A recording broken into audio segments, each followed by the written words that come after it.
ఆంధ్రప్రదేశ్లో ఎన్నికల వేళ కేంద్ర ఎన్నికల సంఘం 6 ఐపీఎస్లు 3 ఐఏఎస్ల మీద వేటు వేసి వారి స్థానాల్లో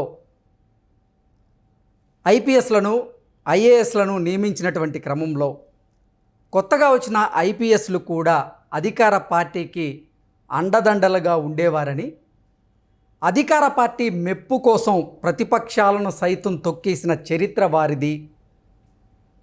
అధికార పార్టీకి ఇప్పుడు వచ్చినటువంటి ఎస్పీలు స్వామి భక్తిని ప్రదర్శిస్తారు అంటూ కూడా ఒక వార్త, కొన్ని ఆరోపణలు ఇప్పుడు సోషల్ మీడియా వేదికగా చక్కర్లు కొడుతున్నటువంటి నేపథ్యంలో అసలు నిజంగా ఇప్పుడు వచ్చినటువంటి ఎస్పీలు అధికార పార్టీకి అనుకూలంగా వ్యవహరించేవారేనా? అసలు వారి మీద ఎందుకు అటువంటి ఆరోపణలు వస్తున్నాయి అనే అంశానికి సంబంధించి మనతో మాట్లాడేందుకు తెలుగుదేశం పార్టీ అధికార ప్రతినిధి సూర్యదేవర్ లత గారు మనతో ఉన్నారు. లత గారితో మాట్లాడదాం. లత గారు నమస్తే అండి. నమస్తే. లత గారు, 6 ఐపీఎస్లు 3 ఐఏఎస్ల మీద కేంద్ర ఎన్నికల సంఘం గతంలో వేటు వేసింది. వారి స్థానాల్లో కొత్త వారిని కూడా బాధ్యతలు చేపట్టేలా చేసింది.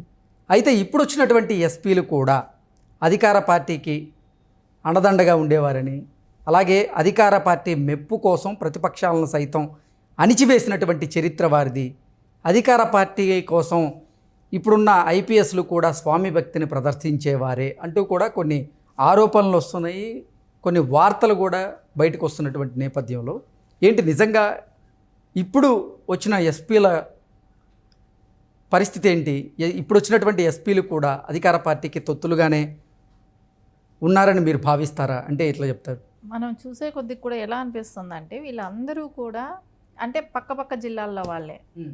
సో ఎప్పుడు కూడా ఐఏఎస్ని ఐపీఎస్ని ఎలక్షన్ కోడ్ వచ్చిన తర్వాత ఎందుకంటే స్వామి భక్తి చూపిస్తున్నారు కాబట్టి వీళ్ళని స్టేట్లు మార్చడం అవసరం అనేది మనకి ఇప్పుడు ఇక్కడ స్పష్టంగా కనపడుతూ ఉంది.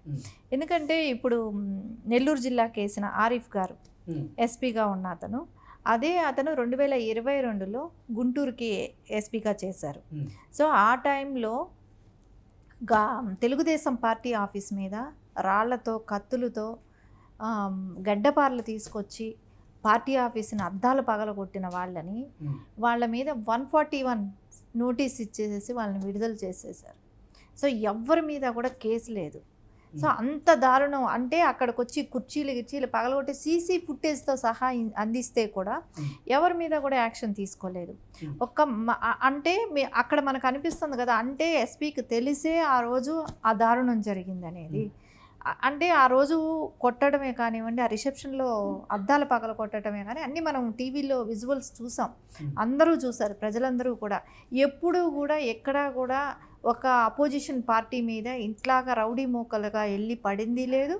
ఒకవేళ అంత ఈజీగా పోలీస్ డిపార్ట్మెంట్ కూడా వదిలిపెట్టదు మామూలుగా అయితే, జనరల్గా జరిగేది అయితే. కానీ ఇక్కడ ఎలా ఉందనేది మనకు అర్థమవుతుంది. పోలీస్ డిపార్ట్మెంట్ అనేది కొమ్ముగా వస్తుంది, జగన్మోహన్ రెడ్డి చేసే అరాచకాలకన్నిటికీ కొమ్ముగా వస్తుంది. సో అది ఆ రోజు ఆయన గుంటూరు జిల్లాలో పనిచేస్తున్నాడు. ఒక ఎక్స్ సీఎం ఇంటి మీదకి ఒక ఎమ్మెల్యే అనుచర వర్గం వేసుకొని 100 మంది వెళ్ళారు. వెళ్ళి ఆ రోడ్లో వెళ్ళే కార్లను కూడా ధ్వంసం చేశారు. ఆ రోడ్డు అంతా కూడా బ్లాక్ చేసేశారు. నారా చంద్రబాబు నాయుడు ఇంటి దగ్గర అంతా కూడా బ్లాక్ చేసి అంత జనాలను తీసుకెళ్ళాడు. అయినా కేసు లేదు. అంటే ఎక్కడికి వెళ్తున్నావు సమాజంలో? అంటే ఇప్పుడు అదే ఎస్పీని తీసుకెళ్ళి మళ్ళీ నెల్లూరులో పెడితే ఏం మార్పు ఆశిస్తాం?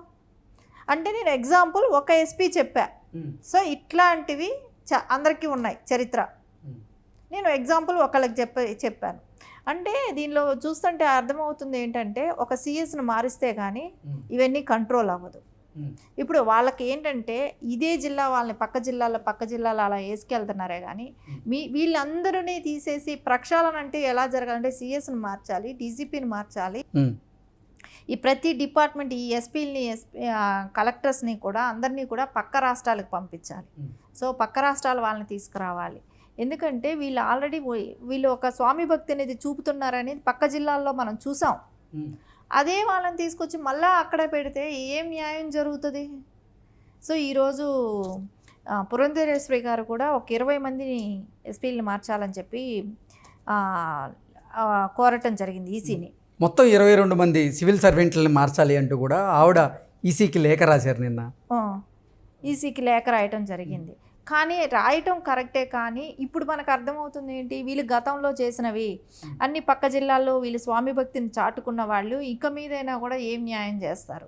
సో ఇకనైనా కూడా న్యాయం జరిగే అవకాశం లేదు కాబట్టి పక్క రాష్ట్రాల్లో ఉన్న వాళ్ళని రప్పించాలి. ఎలక్షన్స్ బిఫోర్ అది జరిగితే కానీ స్వచ్ఛందంగా ఎవరైనా సరే ఓటు వేసుకోవాలన్నా కూడా రేపొద్దున తగాదాలు ఇలాంటి ఇప్పుడు ఏంటంటే వాళ్ళ కళ్ళ ముందే పోలీస్ డిపార్ట్మెంట్ ఆ రోజు పార్టీ ఆఫీస్ని ధ్వంసం చేస్తా అంటే డిపార్ట్మెంట్ పోలీస్ సెక్యూరిటీ కూడా ఉంది, ఎవడూ ఏమీ చేయలేదు, అంటే ఆపటానికి కూడా ప్రయత్నించలేదు.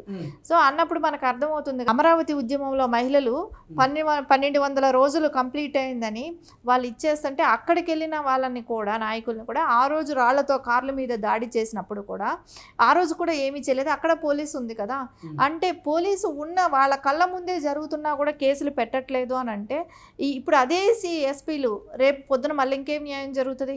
అంటే ఇప్పుడు కొత్తగా బాధ్యతలు చేపట్టినటువంటి 6 ఐపీఎస్లు కూడా ఇప్పుడు అధికార పార్టీకి స్వామి భక్తిని ప్రదర్శిస్తున్నారు అని మీ భావన? ఖచ్చితంగా అదే జరుగుతుంది కదా, ఎందుకంటే పక్క జిల్లాల్లో వాళ్ళు చేసిన వాళ్ళు తీసుకోవాల్సిన న్యాయపరమైన చట్టపరమైన చర్యలు తీసుకొని ఉంటే ఈరోజు బాధపడేవాళ్ళు కాదు.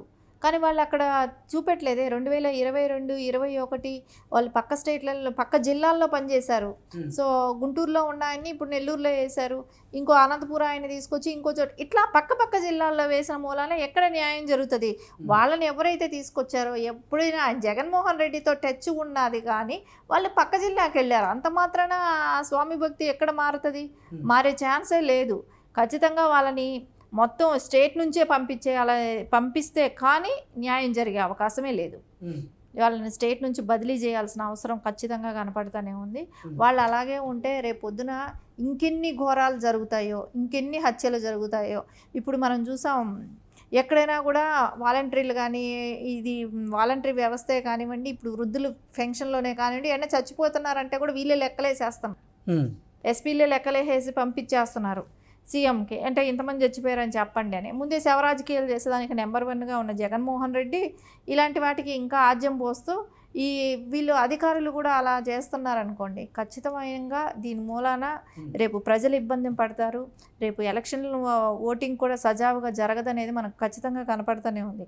ఓకే, గతంలో వేటుపడ్డ ఐపీఎస్లు అలాగే ఐఏఎస్లు కూడా అంటే ప్రభుత్వానికి అనుకూలంగా వ్యవహరిస్తున్నారని వాళ్ళ మీద వేటు వేశారు కేంద్ర ఎన్నికల సంఘం అనేది అందరికీ తెలిసిన విషయాలు. అయితే ఇప్పుడు కూడా అసలు అధికార పక్షానికి అనుకూలంగా వ్యవహరించే వాళ్ళని ఐపీఎస్లుగా ఐఏఎస్లుగా వారి స్థానాల్లో మళ్ళీ నియమిస్తే ఇంకా వారిని సస్పెండ్ చేయడం, వారి మీద వేటు వేయడం ఎంతవరకు ప్రయోజనకరం అంటూ కూడా టీడీపీ నేతలు ప్రశ్నిస్తూ ఉన్నారు. ఏంటి? అదే కదా, ఇప్పుడు వేటు వేశారు, వేటు వేసి ఏం చేశారు? పక్క జిల్లా పంపించారు. అంటే ఇక్కడ తప్పు చేసినాడు అక్కడ తప్పు చేయడా? ఇప్పుడు ఎక్కడైనా ఏపీ అనేది ఒక స్టేటే, ఈ పక్క జిల్లాలో చేసినాడు ఆ జిల్లాలో చేయడనే అవకాశం లేదు కదా, ఖచ్చితంగా చేస్తాడు. కానీ ఎందుకు ఈసీ అలాంటి నిర్ణయం తీసుకుంది? ఎందుకు అదే జిల్లాల్లో పక్క జిల్లాల్లో వాళ్ళని పోస్టులు వేస్తూ వాళ్ళు తప్పు చేశారనే మారుస్తున్నాం అన్నప్పుడు మళ్ళీ ఆ తప్పు అక్కడ జరగదనే ఇది ఏంటి?